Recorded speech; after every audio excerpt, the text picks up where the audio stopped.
finally on to the fun part, and I am going to start by sewing the camisole, I think. So I decided, because I'm using such a nice pretty fabric, that I'm going to do French seams.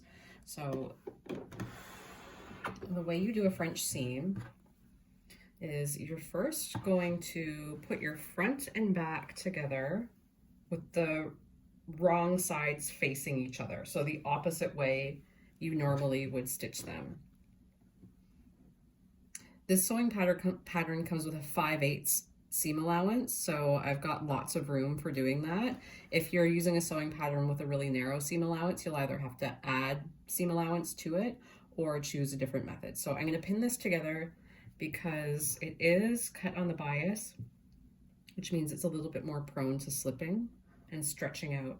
If you're concerned about your seams stretching out, it's always a good idea to kind of stay stitch around the edges of your garment, but I am winging it.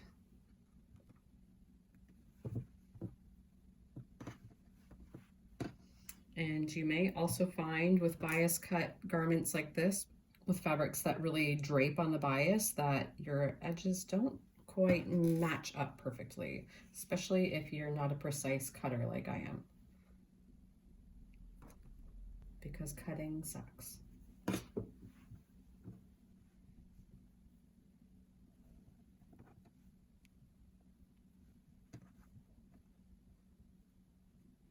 Okay, so there is my seam stitched, or sorry, pinned. So I remember my evening wear teacher in school saying that you always need to sew your seams in the same direction.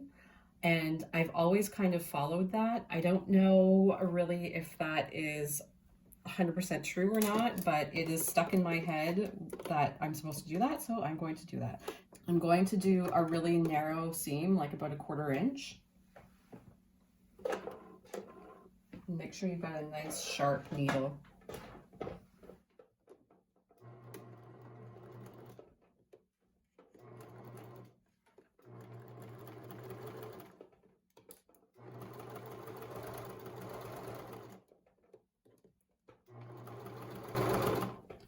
Sewing garments like this is where a machine with a good feed dog or a dual feed system really comes in handy, because it helps to guide both the top and the lower layer of your fabric through the machine evenly. You'll find with machines that don't have an upper feed dog that sometimes it will pull the bottom through, but your top fabric is going to want to come forward.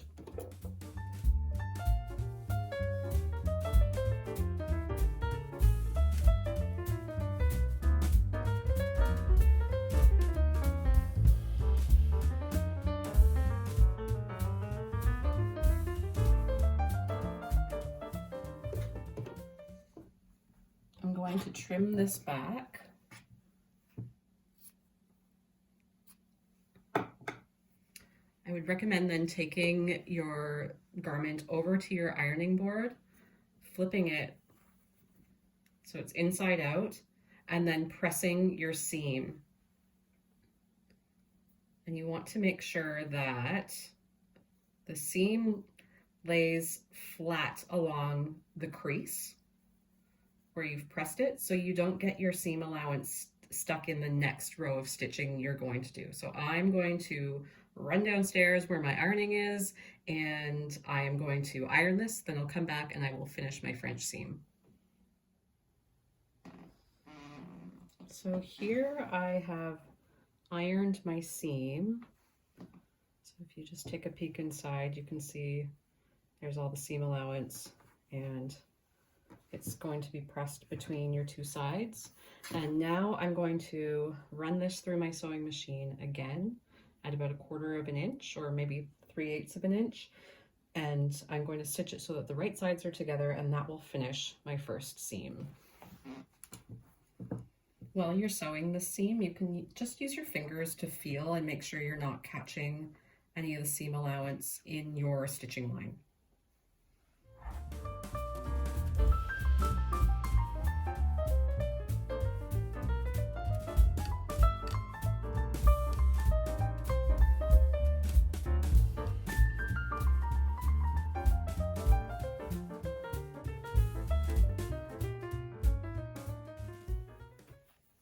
So there's the seam. And then when I open it up,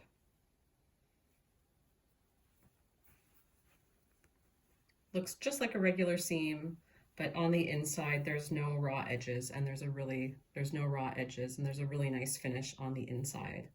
So I would press my seam now towards the back of the garment, and I would go ahead and do the exact same thing on the opposite side. I've decided, because I'm going to use this black eyelash lace along the leg line of the bottoms, I wanted to incorporate it somehow into the top as well. So I've been playing around with different ways to like overlay the lace, but then I had this idea of actually using the lace like this, almost as like a trim along the outer edge, so the eyelash portion just kind of peeks out from the neckline. And I'm not entirely sure how I'm going to do that, but I think that's what I would like to do. So I'm just going to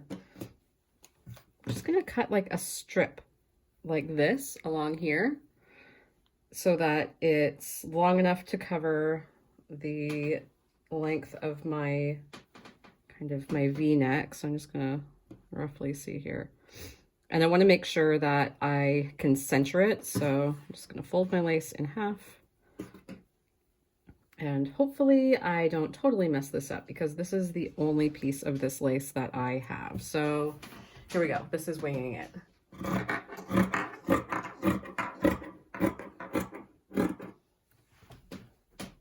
I'm gonna have to miter this corner in order for it to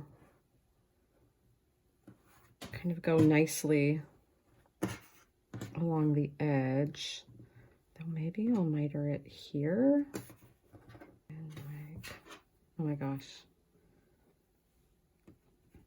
Welcome to the inside of my brain. It is very confusing here.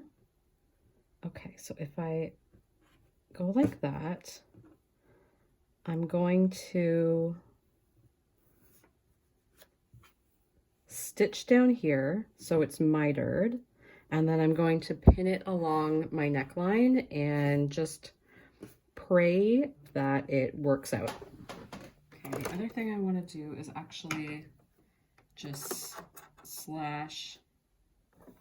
Can you see what I'm doing? Just slashing through the silk at that V point just into my needle so that this V-neck opens up. Okay. I think this is gonna work. I hope. Okay, deep breath and hope for the best. So here we go. I'm back with an almost finished neckline. So I finished the raw edge with my serger, and I did give it a quick press. Now I'm going to just top stitch along here to stop my lace, hopefully from flipping forward.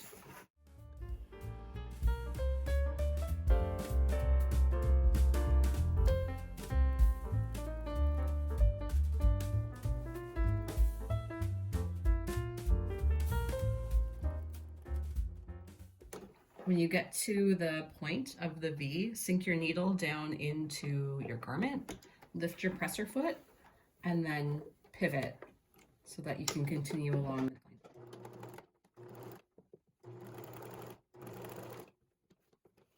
There it is. Needs a press and some steam on it, and it will lay flat again. But I'm going to just move on to the next step, which is going to be the bias trim around the upper edge or on the back, like the underarm and the back. And I'm going to extend my bias trim right up into my strap. So once you have enough bias tape all sewn together, just go over to your iron and press your seams open. Okay, so here's what I'm going to do for my strap. I'm going to measure out just kind of on my body how long I need my strap to be. And then give yourself a little leeway as well. So I've measured out quite a length here. So I'm going to start attaching, I'm going to put a little pin where I'm going to start attaching my bias trim. So starting at the peak here. And I'm just going to use where I put that pin as a guide. And using just about 3/8 to 1/4 of an inch seam allowance, I'm going to sew this on to the underarm of the garment.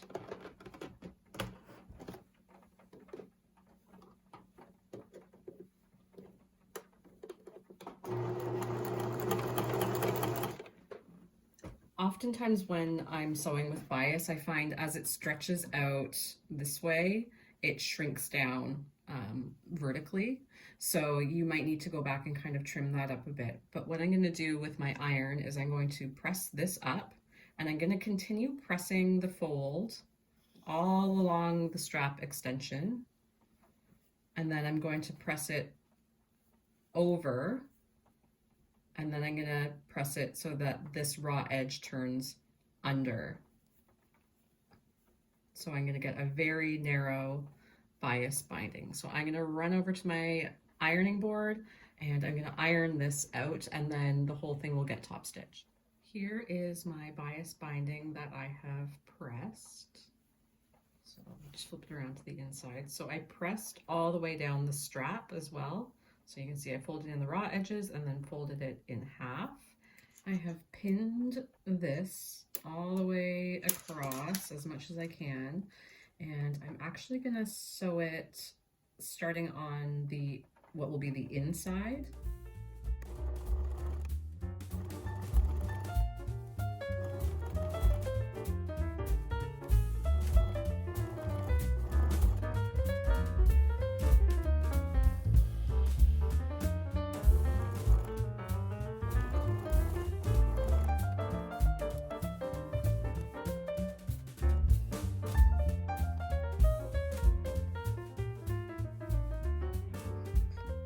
So here is my binding, and I actually just kind of tried on the top and pinned the straps where I want them to be.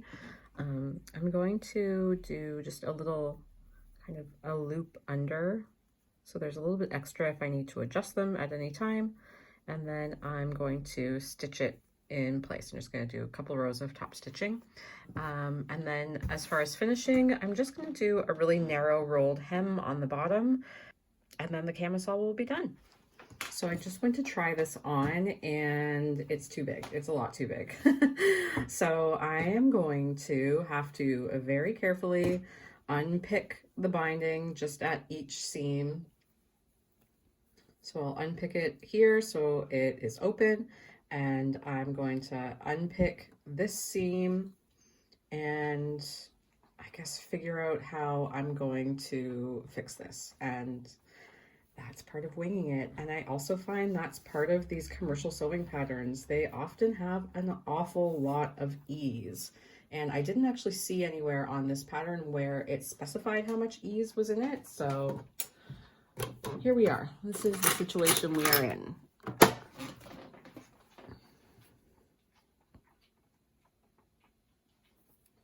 So I actually want to take it in by about an inch on each side. However, the hem is nice. It's just like drooping at the underarms.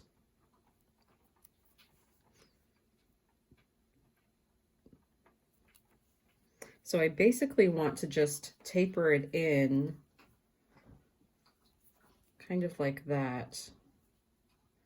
And then I'm going to have to also, it's going to require quite a bit of messing around. So here is my finished camisole. I did take it in at each of the side seams and it is fitting much better now. I have a slightly, well, quite a bit bigger bust than my mannequin does. So I'm confident that I will fill that out a little bit more.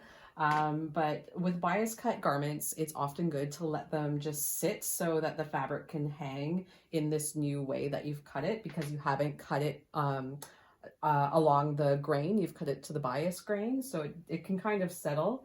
So I'm going to let it sit on my mannequin probably overnight, and I might give it a wash as well to see if it tightens up at all. But as a whole, I'm pretty happy with it. I should have stay stitched my neckline before I sewed my elastic onto it, or before I sewed my lace onto it, but I didn't do that. So it's a little less perfect than I would like it to be. But overall, I am super happy and I'm excited to get on to the bottoms. However, I've discovered that I no longer have the instructions to that pattern, so I'm going to have to just wing it even more.